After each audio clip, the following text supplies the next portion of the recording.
We are looking at this cordless vacuum. We're gonna open it up and see what all it comes with.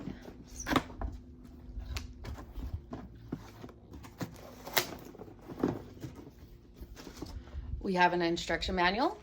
We have the motor. We have the head with the dirt collector. We have extensions, and then we have multiple accessories to go with it. So this does not come with a battery. You will need a 20-volt DE-Walt battery. We already have some on hand because my husband uses those with his tools. So we're going to be able to hook it up and go try it out.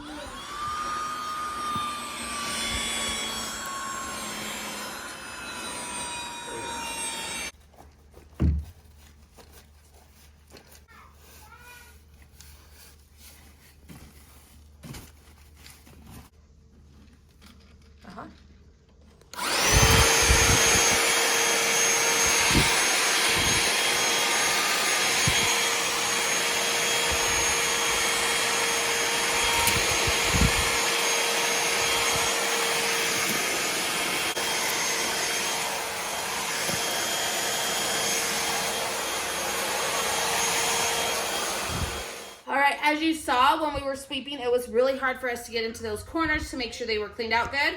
We pulled this vacuum out and it got right in there and sucked everything up without a problem. This works great behind that little bit of residue like it does when you sweep the floor with a broom.